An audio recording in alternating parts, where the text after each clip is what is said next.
Oh, fuck, hold on. Just gonna get the timer ready. We're recording, huh? Yeah, I know. Relax, bitch. Bro, why you always do this? Just because you know Terry's fucking watching, you're a fucking bitch. Oh, yeah, because I don't call you a bitch any other time. Nope. Just putting on a show right now. Okay. Roll it. We have a packed show for you guys today. We'll be previewing UFC 260. We'll be looking at the Montreal Canadiens' recent play and talk about a playoff berth potentially. We're talking about Lamelo Ball going down with an injury and the Arizona Cardinals and the Nfc West, maybe the toughest division in football. But first, roll it!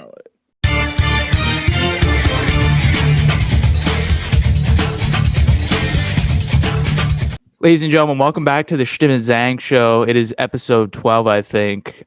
In today's episode, like you heard before, we have a jam-packed episode. But first, Eric, let's talk. Let's recap our fantasy week because you had a good fantasy week. Yeah. Me, not so much. I had a tough one. I lost big. I think I lost by 40, 50 points. Damn. You You're won. still in playoffs, though. You're still I'm in playoffs. 5-5, and this week I actually have a tough opponent. His name is bitch ass Eric Zhang. That's who I'm facing. That's right. I'm facing Eric in this week's fantasy. I'm big also fantasy 8-2. week. 8-2. Playoff aspiration week. Yeah. Let's go play Trying to number win, one go team in the league. 6-5. Yeah. Went down with a few injuries. Pasternak on COVID list. Couturier's got a upper body injury. We don't know if he's gonna play tonight. Got to check on that, but it's a big week. How's need Koskinen doing for you? Koskinen. No, not Koskinen. Capo Kakinen. My bad. Yeah, finally got one win with him shutout, and then he got blown out by Colorado 0-6. Not bad. So it's gonna be a very stressful week for me. You already made the playoffs. You can. Yeah. You don't even have to start your players pretty much. I'm still trying to win President though. President's trophy. Yeah, I think you're like far. You have 2 games ahead or something. I think so. 1 or 2. And there's only like 2-3 weeks left, so it's coming down a wire for me in playoffs, and stressful. But let's get into the show, Eric. 4 topics on today. Yeah. Let's start with the first topic. It's UFC 260. When's this fight happening? When? Yeah, when is it? Saturday. Saturday, UFC 260 of Stipe Miocic versus Francis Ngannou. Stipe's 20-3. Francis is 15-3. They're gonna have their second rematch, or their second time they play. Miocic won the last one pretty convincingly, about 3 years ago, and then Ngannou, the next fight after that 3 years ago, lost to Lewis. Yeah, and then after that, my balls are hot, guy. No, I don't. I don't know the sport. My balls were hot. I understand. No, that's a memorable quote, though, eh? That's like a Lou Gehrig talking to the people when he got cancer, kind of level of same talk. No, but my balls were hot is very iconic. But yeah, very iconic. Ngannou, after his loss to Lewis, he went on 4 wins in a row, all by knockout, and he knocked those guys out so fast, Eric. Those combined fights were 2 minutes and 42 seconds. Combined, that's ridiculous. 4 fights combined, 2 minutes 42 seconds, 4 knockouts, and yeah. And now we'll be facing off a second time UFC 260 this Saturday. Eric, as you know, as the people know, I'm not the big UFC analyst. You're the UFC analyst, so the people want to hear your opinion.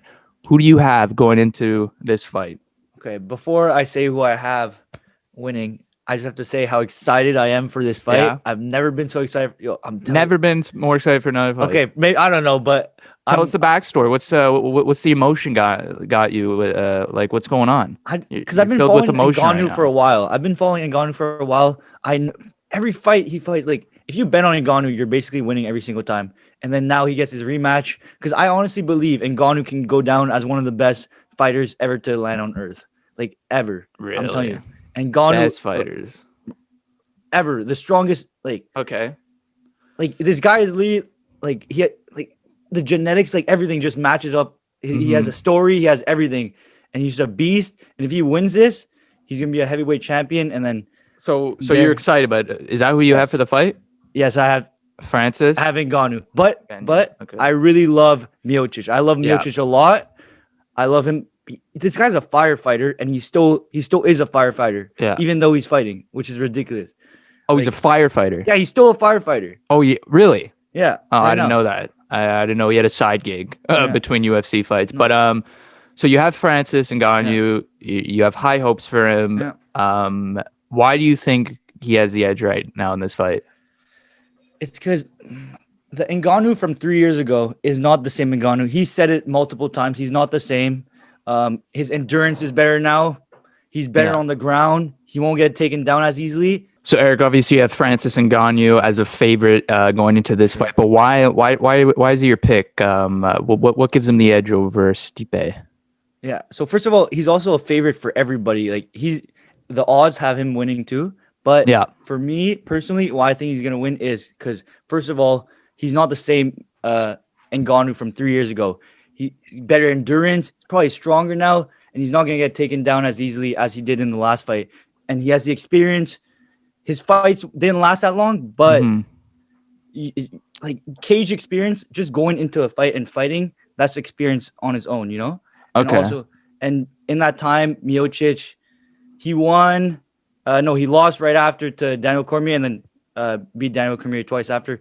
But Ngannou, man, this guy is a beast. Everybody's got to watch this guy's going to be a superstar. I'm telling you right now, absolute superstar. Okay, why would Stipe have a chance? What are some of Francis's flaws in the cage? Okay, so first of all, he's not a good grappler. Even though he's humongous, he's not as good as a grappler or wrestler as Miocic. Miocic mentally, like fight IQ is off the roof. One of the best fight IQ like of all time. I'm telling you. But his fight IQ isn't as Ngannou's fight IQ isn't as good as Miocic. Miocic, he's a vet. He's just a vet. He knows how to fight. He knows how to win, not just like a brawl, but he knows how to win a fight. Like get the points. You know, know when to take down, know when to make it a show or not. And then Ngannou, what he's gonna do is just gonna like flail his arms like this and try and get a knockdown. Which, like I'm telling you, Miocic, I don't kind of think like a Deontay Wilder boxing. Yeah, for really. sure. Yeah, he's relying mostly on his punches, and he's gonna try and land one. So clearly, you said his flaw is not a great grappler, getting to the floor. No, he's good, but he's not great. But is that something Stipe is gonna have to kind of exploit, try and get him to the ground early 100%. and tire him out, sort of thing? Miocic, I'm telling you, he should take him down right away. He should not try and stand with Ngannou, and he knows that. I think he's probably said that before. I don't know if he said that, but he basically said like everyone knows he has to wrestle with Ngannou. Yeah. Okay. So what's your prediction? What do you think's gonna happen? I mean, he's got 4 knockouts. Yeah. 2 minutes 42 seconds. Yeah. What's gonna happen? I hope this doesn't backfire on me. I love Miocic. I just want to if this clip ever gets clipped, I love Miocic, but I think Ngannou's probably gonna knock him out in the second or third by kick. But another flaw I forgot to say is Ngannou, his endurance is not as good as Miocic. The thing with Ngannou is because all he does is fill his arms, and that's a lot of energy, you know. Yeah. So Miocic probably has better endurance, but Ngannou says, I've watched a lot of vlogs and videos about him. He said he's been improving his endurance, and all his coaches have said that too. So hopefully, I think he most likely he's gonna come out and say that, obviously. Yeah, but it's been 3 years too, so we got to look for Stipe to probably get Francis to the ground early, maybe try and time him out, because he's gonna be throwing those big punches, right? Exerting a lot of energy. And so that's probably going to have to be Stipe's game plan going into UFC 260 if he wants any chance. I'm excited to see like the day after the fight. I'm so excited. I'm excited to see how this goes down. Yeah. Because, go ahead. And before that, there's a fight, a Volkanovski. Undercard? Love the prelims. Like a main card. Main card. Co-main event. It was for the belt too. But Alex Volkanovski got COVID, so that card was about to be insane. But now he got COVID. So they're not doing it anymore? No. Unfortunate. So the 23 Stipe Miocic is going to go head to head against Francis Ngannou 15-3 this Saturday, UFC 260. We may have a recap after, see if we were right on our predictions and if we thought it was going to go the way we thought. But only time will tell. But let's move on to the second topic, the Montreal Canadiens, Eric, under after losing Ben Sherratt. Now they lose Tyler Toffoli to 3 games, and this is being filmed or recorded on Monday. They're going to face the Edmonton Oilers tonight with no Kotkaniemi, no Yoel Armia, or Ben Sherratt, or Toffoli, if I didn't say that already. Montreal Canadiens sit 4th in the North Division with 37 points. The Canucks are right behind them with 35, and the Calgary Flames are under 33. The question of today for the Montreal Canadiens, Eric, are the Montreal Canadiens going to be able to make the playoffs if Marc Bergevin doesn't make a trade for a defenseman and rolls out with Victor Mete and Xavier Ouellet for 6 to 8 weeks? What are your thoughts about this? Okay, I believe I'm telling you right now, it's probably not a bold prediction, but I don't think Bergevin is doing anything. I don't think he's gonna try and do anything. I feel like he doesn't want to, because the roster's like, if you look at the roster, it's a good team. And I don't think he doesn't want to change too much, chemistry issue, and just like you don't if it's kind of working, but he doesn't want to change too much, and he doesn't want to give up anything, right? Yeah. Other than maybe like I know in your article, and by the way, go check out Chtib's article. Yeah. You talk about like what'd you say? No, you talked about what was that? What was I about to say? Was it something about Sherratt? Yeah. You talked about Sherratt like leaving. Yeah. And like I'm just saying like bro. Okay, yo, time out, bro. I zoned out. Time out.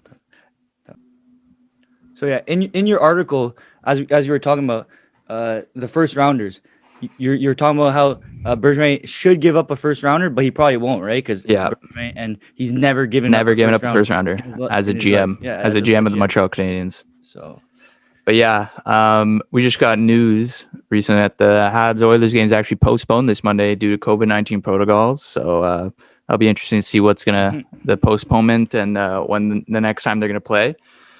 But yeah, Mark, in my article, I wrote that if Marc Bergevin thinks he could rotate off Victor Mete and Xavier Ouellet for 6 to 8 weeks, then he might as well accept not making the playoffs, right? Mm-hmm. Because the depth chart for the Montreal Canadiens on defense is really thin right now. And when you have those two guys as your best next option, then you kind of got to make a trade. With Ben Sherratt out as a top 4 defenseman who's playing heavy minutes for the Montreal Canadiens and who was Shea Weber's partner, and now you got to find a replacement for that, right? Mm-hmm. And there has been really no solution. They try to put Yoel Edmondson with Shea Weber, and I feel like those two play the same type of hockey. Yeah. So you don't really have breakout exits happening from your own zone. Shea Weber has sort of seemed like a defensive liability on the back end. He's had trouble passing the puck, moving the puck. He's getting outmaneuvered by younger guys. He can't box out anyone, it seems like. Could it be a question of Shea Weber's injured? I don't know. I mean, this guy was great last year in the bubble versus the Penguins. Yeah. He was great to start the season, and now he's kind of hit a wall. And I don't know if it's because he's injury or age is catching up with him quickly, but hopefully this doesn't last too long. I think it's going to last until Sherratt comes back or until Weber gets a solidified top 4 partner, and that's why I think Bergevin needs to make a trade. Now, he said he has no cap flexibility, which is true. They don't have much money, but Paul Byron's $3.4 million contract, could it be something he could move? Yeah. Could he move a player? He needs to move a roster player. And, Paul Byron having a weak season right now on the 4th line kind of turned into this checking forward who can't really score. Yeah. So would you be really losing the trade if Paul Byron left and you got a top 4 D-man? I don't know. I think Bergevin is being a little bit naive, and I don't know. It's so much. He has so much confidence, Bergevin, right? Yeah, he's a confident person. To say I'm not going to make any moves or like he's taking a chance, right? Because if the Montreal Canadiens end up missing the playoffs, right? Who said? I don't know what's going to happen to his job. I'd like to think he gets fired, but knowing Jeff Molson has a close relationship with his GM. I don't know anymore what happens with this guy. Does this guy think he's just not on the hot seat all the time and he could just say like make moves or not make moves? I don't know. I don't know if that D line can make it for 6 to 8. Oh my God, your phone's ringing for a second week in a row. That is so disrespectful. Oh my God. Oh my God. Bro, I'm off today. Keep that in there. That's 2 weeks in a row. Eric Zhang's phone goes off while I talk. Jeez, Eric. God. Yeah, my bad. I don't even know what I'm talking about. What are we talking about? No, I'm kidding. Bergevin, yeah. But I don't know if Victor Mete and Xavier Ouellet can just slot it. Like Ouellet looks completely lost out there on the ice. He's knocking over his own players. Knocked over Carey Price one game. Mete, if he gets checked by anyone over 6 feet in his own zone, it's going to turn into a power play. It seems like 5-on-5 because they just get him hemmed in their own zone. They need a top 4 guy who can eat minutes. And what's so bad about having a top 4 guy and then having Ben Schrock come back? I mean, you're easily gonna have the best defense in the North Division, right? Having maybe like a Matthias Ekholm or someone they go out and get. Jake Muzzin. Well, Jake Muzzin's going to the Leafs, but if they can get the trade package is going to be very similar to Jake Muzzin. That's what I was about to say. But what's so wrong with having a guy like Matthias Ekholm and Ben Sherratt? You have guys like Carey Price, Shea Weber, age declining. Their play is declining. Right now, it's a short window for the Montreal Canadiens to win a Stanley Cup with this group. You have Danault, Armia, Tatar, UFAs next season. You don't know what's going to... You can't keep all 3 guys.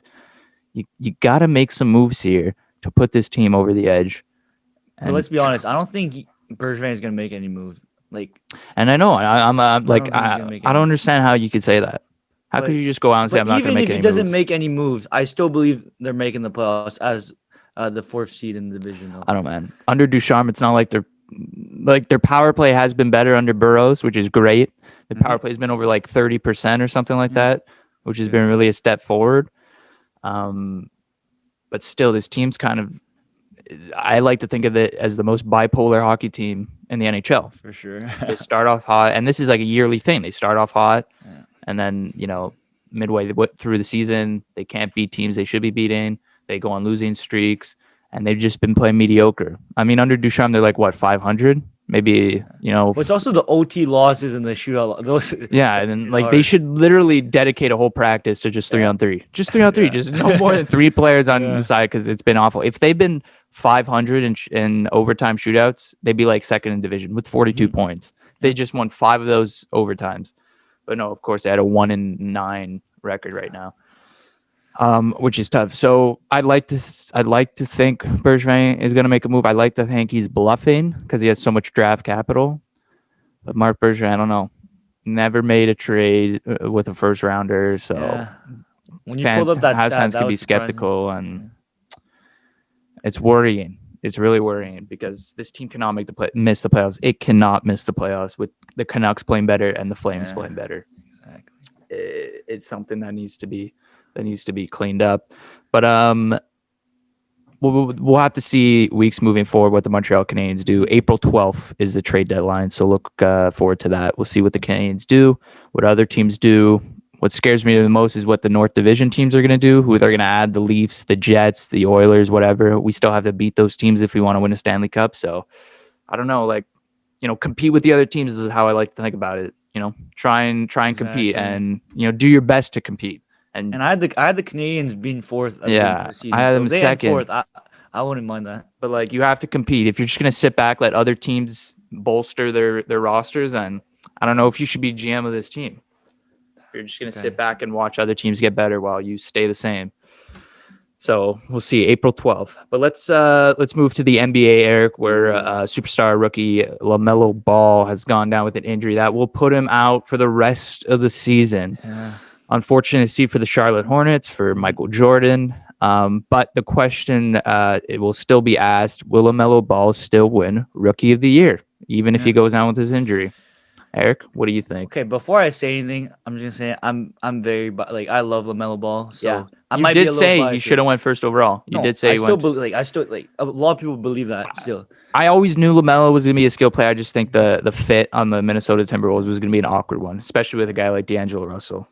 So and if you didn't see D'Angelo Russell's tweet, right when Lamelo got injured, D'Angelo Russell tweeted Anthony Edwards for Rookie of the Year, which is kind of disrespectful to Lamelo Ball. Yeah. He just got injured, and D'Lo's already. And you can't forget, D'Lo got traded out of the Lakers because of Lonzo. So they traded D'Lo because they wanted Lonzo to be the point guard. Oh, so maybe a little kind of doesn't like the Ball family, eh? Yeah. And a lot of people were like, "Oh, Lamelo can easily take D'Lo's spot," things like that. So I don't think D'Lo likes Lamelo Ball. A lot of people found it petty. So I don't know how many games is the NBA playing. 70 something like that this season, and he's played 41 so far. Played 41. So what? When's the last time a rookie won Rookie of the Year playing like maybe half the season only? We know Kyrie won it. Kyrie with like 50, 51 games. Yeah. Brendan Roy, but it's if you really have to play over 50 games. Yeah. But it's also a shortened season. That's and what I'm saying. The way Lamelo's win, he's either first or second in points per game. I think he's first. Yeah. Assists, he's first. Rebounds, he's first. Steals, he's first. Like, yeah. It doesn't get more dominant than that, you know? Yeah. And the question's gonna have to. It's really a race between Lamelo and Anthony Edwards. You would say, right? I mean, who would be third on that list? Tyrese Halliburton is very close. Yeah. He's having a good season, and you can't forget Anthony Edwards. The Timberwolves suck. They suck. Yeah. They're garbage this season. Even though they have a good roster, they're not good. Poorly coached, poorly ran. Yeah, poorly everything. They got a new coach this year. Everything's poorly ran. But Lamelo Ball, Hornets is usually considered one of the worst ran organizations. Yeah. But before this year, everyone was like Michael Jordan, one of the worst owners ever. They're like everyone. Charlotte, one of the worst organizations. But this year, they just changed it around. They signed Gordon Hayward. Yeah. Terry Rozier, they didn't trade him. Devontae Graham, they didn't trade him. They drafted Lamelo Ball. So, and Lamelo Ball turned around. And I believe if Hornets, because right now they're in playoffs, Hornets. Yeah. If they drop out of the playoffs, yeah, I think that should give some value to Lamelo and give him a better. I think it would give him. You're right. I think it would give him more value if they miss the playoffs than if they actually make the playoffs. Because there's, like you said, they're sitting in a playoff spot right now. If the team were to still make the playoffs, then you're like, okay. It's still a pretty good knit group that was able to persevere without one of their best players gone. So, but if you say Lamelo Ball, without Lamelo Ball, they miss the playoffs, then his value definitely goes up.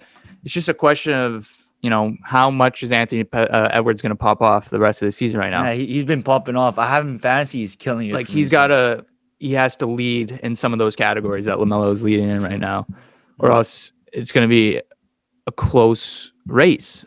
But it's hard to say because of the games played. It's not like in the NHL. It's really easy to say if a player got injured right now. They pretty much. I remember when Connor McDavid got injured his first season. He was a point per game, but he still lost to Panarin, who just popped off. Yeah, and who had more games played, obviously. I'd like to believe Connor McDavid probably would have 80-something points his rookie year, right? If he didn't get injured. Yeah.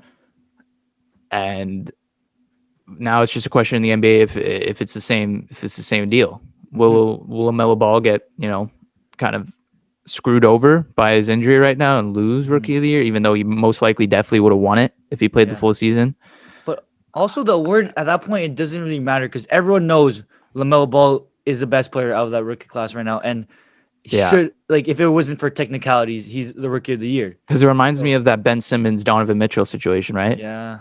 Where Ben Simmons had a year, but he was injured. Yeah, but but still, I think, he still should be a rookie in my eyes. Even though people were saying that if you got drafted by an NBA team, you spend 1 year with that organization, and you're getting all these tips and stuff like that you wouldn't be getting at the college level and experience, then you shouldn't be a rookie. But then again, Ben Simmons wasn't playing any games, was he? Yeah, exactly. He didn't get to play any games. And the next year he played the full season and he won Rookie of the Year. And Donovan Mitchell had a great season too. And people were saying that it should have been Donovan's year. But same thing with Joel Embiid. Joel Embiid, his rookie year, he dominated. Yeah. But he only played 30 games, I believe, which isn't a lot. So I don't think that warrants enough. But now with the shortened season, that's going to be the question: is 40 games a lot? Is 40 games enough? Out of 71? Is it enough? 72. I don't know. Man, I don't know who to go with. It's so tough. Who would you go with? If you really have to put your money, where would you put your money?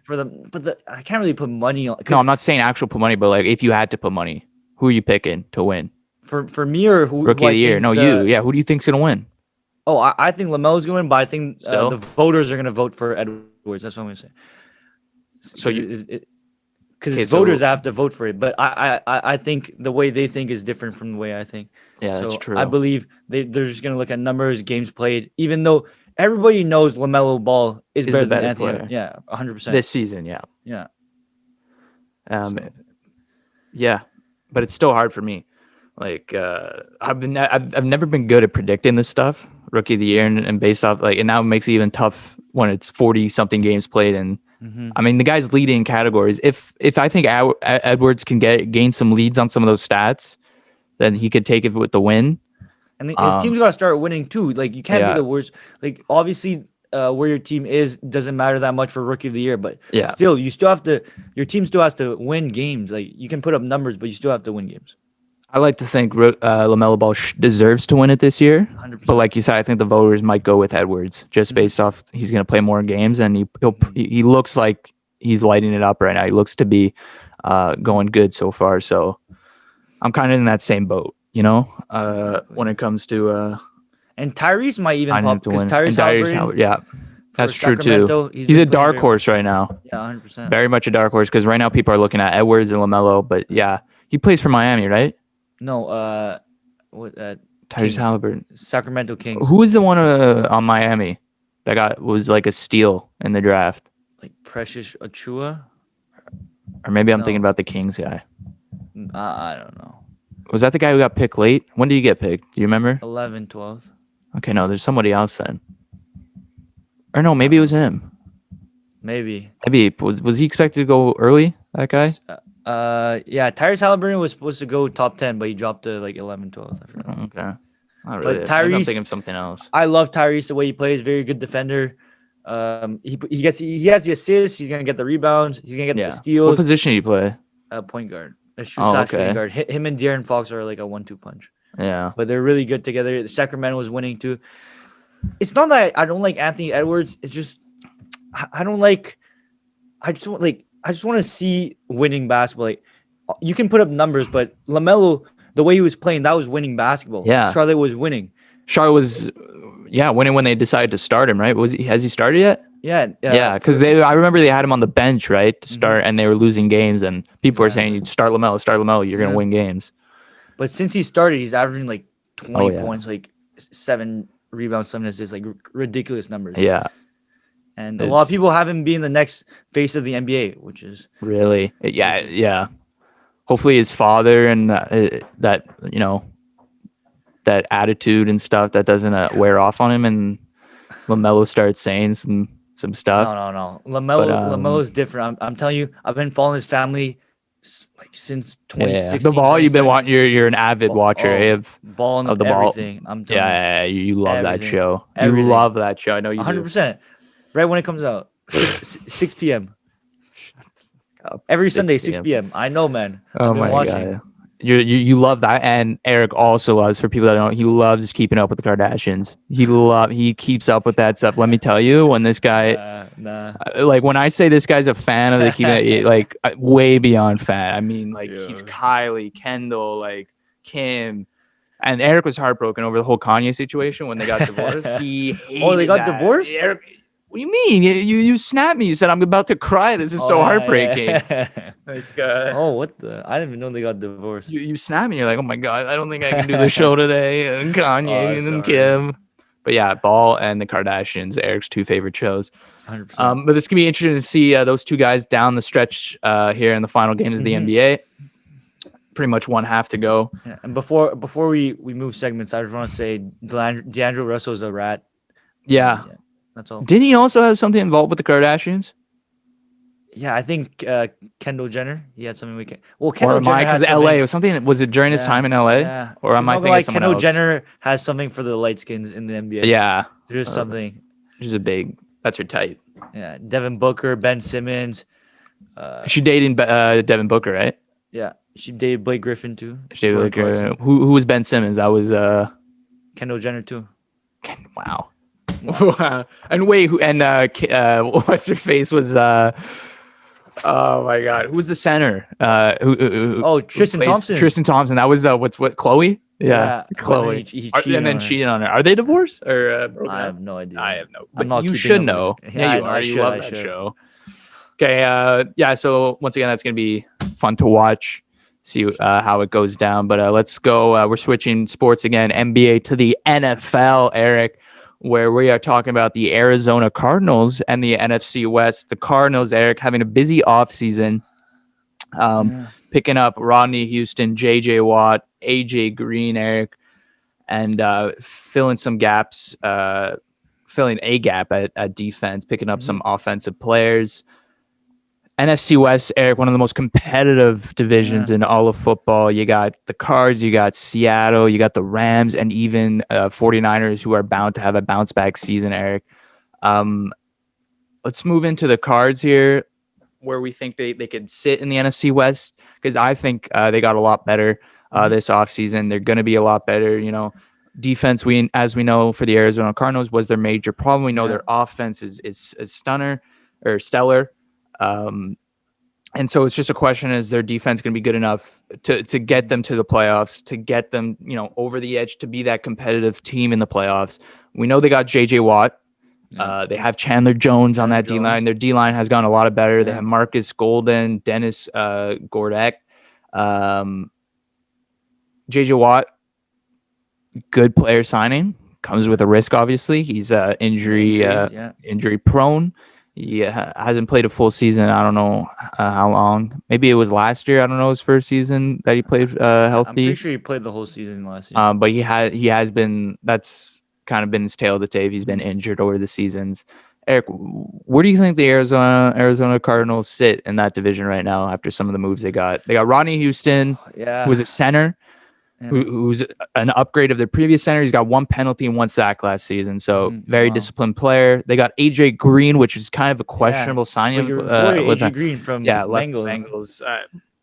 It's sad to see one of the greatest of that organization leave. For sure. Ocho Cinco though first, but yeah. Just a questionable signing, I think, by the Cards. This was a weird one because they had Larry Fitz, but he retired. But the fact that they brought in another aging veteran, there was Curtis Samuel was still available at the time. I don't know, just AJ Green has quickly been declining in receptions and his play recently. So that one was a bit of a weird sign for me, kind of a head scratcher.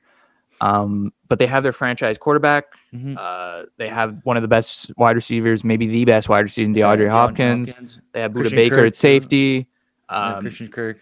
Christian Kirk. Edmonds. They lost Kenya Drake to the Raiders. They have Chase Edmonds, who's a great how do I say? He's a great. He could catch the ball. Receiving running back. He can run too, but he's no explosive running back, right? He's nothing that's gonna, he is what you expect him to be, and I don't think he's gonna ever take that step. But then again, he was good for this when Kenya Drake went down for the Cardinals, so he expects to be the lead back in the next season. But where do you think this Cards team sits in the NFC West? Tough division again. I think what do you like? And I think they're end up second in the division. I have the Rams ending first in the division. Yeah, me too. I think the acquisitions that the Rams especially with Stafford, they still have Cooper Kupp and they also have Robert Woods. Yeah. And their defense, obviously, Aaron Donald. Yeah. They re-signed Jalen Ramsey. Yeah. So their team's the same. They're going to do a lot better with Matt Stafford. Yeah. And to move on to the 49ers, they might have a bounce back. They have to have a bounce back, right? Yeah. They have George Kittle coming back from injury. They have Jimmy Garoppolo, who's back from injury. Where people are saying, like, Jimmy Garoppolo is not their QB. 49er fans, that there's some skepticism when it comes to him being a starting quarterback, and is he the right guy for this fit?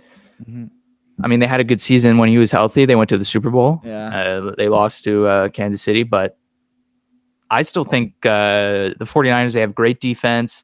They have great wide receiving core. Their running backs is probably their biggest question, but they still have Raheem Mostert, who's a really because remember they had the three-headed monsters like 2 years ago. Yeah, I'm not sure if they're still on the team, but they still have the running backs are pretty good. Their defense, it's still really good. Their defense. But I think they're gonna. They had a terrible season. They only had 6 wins. They're definitely gonna bounce back. They're definitely gonna. If that means, do they make the playoffs? No. Will they have a better season than their season before it? Yes, for sure. I think they can compete in this division because we know the Seahawks are there. Seahawks are always great. Offensively, Russell Wilson, one of the best quarterbacks in the league. Their defense is still a questionable facet of their game, and so is their O-line. Obviously, we know Russell was very adamant about his O-line, though Russell Wilson also makes $40 million, so that's probably why they can't pay to get a good O-lineman. But let's talk about the Rams, because you talk about the Rams. I have the Rams finishing first in that division too. because specifically just because of the change of quarterbacks, right? Jared Goff out, Matthew Stafford in. And Matthew Stafford, for those who overlooked him because he was a Detroit Lion, is still a very, very reliable QB in this league. A very underrated QB, I would say, because of his time on the on the Lions. Jared Goff, systems QB, will always be a system QB. Love system QB. He was successful under McVay's system those first 2 seasons, but then they hit a wall offensively last season. And now they're trying to get him out and get a guy like Matthew Stafford who has high-level arm talent, able to get out of the pocket, able to throw vertically. He's a vertical threat quarterback. So what that means, he straight down the field, he'll be able to hit those post routes and deep corners. LA, good wide receivers. All they need is a vertical deep threat wide receiver. And I have this team pegged to be a Super Bowl contender, Eric. I like the defense. The defense was huge for them last season. It was always their offense missing. And Sean McVay, a great coach. I think this team could be very dangerous coming into next season just based off that Matthew Stafford trade. Great trade for the Rams. Lions get Jared Goff. They don't expect to be competitive anytime soon. But the Cards, Rams, Seahawks, 49ers. That's where you have it? Okay. No. Oh. You want to know where? Okay, I have Rams. Okay. Man, see, it's so tough because that's hard. You have to put a top 3 between the Seahawks, the Rams, and the Cards. I mean, I probably have Rams first. Man, and then hopefully this defense of the Cards shows up. Their pass rush is a lot better now with JJ Watt. Will he stay healthy? That's the big question. So we'll have to look into that. But if I have to make a prediction, I'm going Rams, Cards, Seahawks, 49ers. I mean, but that division is so up in the air. It's so hard to put so up in the air. 49ers at the end. Because I like the 49ers. I like their team. I like their coach. I don't mind Jimmy Garoppolo. I think people are being a little too harsh on him because they have really good wide receivers and really good defense. So it's so up in the air. Maybe the Seahawks are kind of trending down because they're losing a lot. So maybe you can make you can make a case for them to be 4th because their defense isn't looking that great. So they're gonna have to rely heavily on offense. But I do like what the Cards. Metcalf, Tyler Lockett. I mean, their offense is great. Russell Wilson. Chris Carson, those 2 guys, Chris Carson, they resign. And so it's just a question if their defense can pull off some kind of miracle and be great, because I don't know if it's going to be that good this season. So maybe that's why I put him 3rd, maybe even 4th, because I think 49ers, like I said, bounce back season. And for the Rams, like I said, it's that addition of Stafford that's just going to put them over the edge. He's so consistent. He's a consistent quarterback. He's thrown for 4,000 yards. And I think it's just because he was on the Lions. A lot of people look him over, but a lot of real NFL fans know his capability. And now that he's on a team like the Rams, coached under Sean McVay, he could have a great season for them and a great season for the Rams overall, winning that division and doing something in the playoffs, which I think they can do. If he does have a great season, you know how much that just shows him that the entire time he was good and it was about the team. So the Lions sucked, right? They sucked defensively. Matt Patricia came in. He's back with the Patriots now because he didn't really have anything going. Maybe, he's coming back to the Patriots. He's going to run that defense, try and get another gig head coaching, or maybe he's giving that up.